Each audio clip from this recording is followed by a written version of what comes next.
Under the CFI, we create two different streams of carbon credits. All right, and there's a big difference in them. I have to do exactly the same process to create them, but we create what's known as non-Kyoto CFI credits and Kyoto CFI credits. And the difference between them is that the CFI Kyoto credits are the ones that contribute to our international obligations under the Kyoto Protocol. The ones that we report, we measure, and when an emission occurs from them, we have to hand back one of our credits to the international community. These ones at the top don't.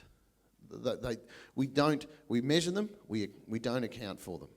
All right? So when it comes down to actually how this interrelates with the carbon tax, is it's only this bottom line here that you can actually create tax offsets. All right? These are the ones that the compliance companies or the liable entities want to purchase as offsets to their tax. The big difference is the price, because in this market you're dealing with a voluntary market. And as I said, I've been in this for a long time, and when the global financial crisis hit, I can tell you one of the first things that went was carbon credits. It was considered a luxury item, all right? People buy carbon credits and the voluntary market to create a point of difference at point of sale, all right? So, pick up my washing powder because it's green as opposed to the other one, all right? And when these things got hit hard, we saw this market basically collapse. Further to that, once the clean energy future or the carbon tax was introduced, of this what we call the NCOS market or the voluntary market, there's only 15 or so key players in that, all right? And they don't buy a hell of a lot of carbon. In 2009, that was valued at around $44 million in Australia. All right? This one, as I said, is $1.25 billion over the first 3 years. But most of the companies that were purchasing in this are going to be liable entities under the carbon tax anyway. So I don't have a hell of a lot of hope for that market, other than the government's going to put that $250 million of the non-Kyoto fund is there to buy these sorts of credits. All right? But if you're starting to do these projects, you're looking at changing your facilities or changing the way you actually run your property, changing your enterprise, changing your feed, your pasture mix, putting in a manure effluent management system, or growing trees, there is a big difference in the price. All right? We'll see how long that difference exists for, but certainly, as far as I'm concerned, from a marketing point of view and from what the companies are telling me, this is what they want to purchase. All right? And importantly, soil carbon sequestration is in the non-Kyoto area. When it comes down to looking at the opportunities on your property as well and where the money comes from, I think it's really important for people to understand that even though you are going to get some carbon income from some of these activities, the cross-production benefits are going to be there as well.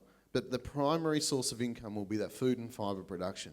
Right? I don't think there's that much risk of people stopping farming and just running carbon farms or wall-to-wall trees. We know it does happen in some areas. We know in Western Australia there are some wall-to-wall tree projects going in, but it's not going to happen so much in the Loddon Mallee region, that's for sure. I've done the sums, and I haven't bought any properties to turn them into carbon farms just yet, or into tree farms.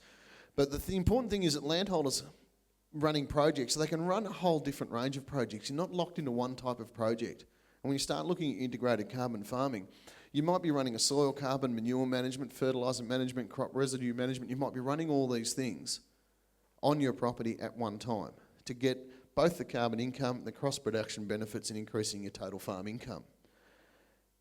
Each one of these different projects will have to have a different methodology. All right, so you'll have to have the methodology, you'll have to report on those methodologies separately, or you have to do the calculations separately, but you should be able to report all as one hit. So I think farmers have to go through the process of saying, well, even if I do carbon farming, I can still get my cross-production benefits and improve it. The question will be, do I need to go through the administrative burden to get the carbon income as well? All right, and that'll depend on each individual circumstances, whether it's something you can stomach or not. But you need to see carbon as part of the farm business, because you already are undertaking carbon farming, or most people are, and see how ensure carbon is part of the long-term management objectives and incorporate it into your whole farm plan. If people go through and do their whole farm plan, they'll identify areas on their properties that may not be as productive as others, and that they think, well, it's either a harbour for weed species, or it's a rocky outcrop, it might be an erosion gully or something like that. Then perhaps that is one of the areas you'll look at to change your land use. All right?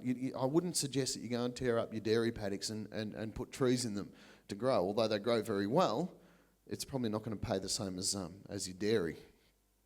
Particularly identify long-term risks and obligations and limitations to farm management. And that's really talking about the permanence rule, all right? Particularly if you've got soil carbon sequestration or forestry sequestration. Again, one of the basic concepts with this is that when I undertake sequestration, every single certificate issued must be backed by the equivalent quanta of carbon on site. All right? So if I undertake it and I create a carbon sequestration activity and I get certificates issued, I've got to have the same amount of carbon on site for those certificates. So if you're in a situation where you've either planted trees or you've got a soil carbon sequestration project going, and you decide that I want to go back to conventional tillage because it's the only way I can grow this new genetically modified crop perhaps, or a different type of crop, then you might have to, the economic decision will be compromised by knowing that if you plough up the paddock and you lose soil carbon from it, you've got a liability. So you need to think those things through long and hard before you enter these long-term sequestration projects.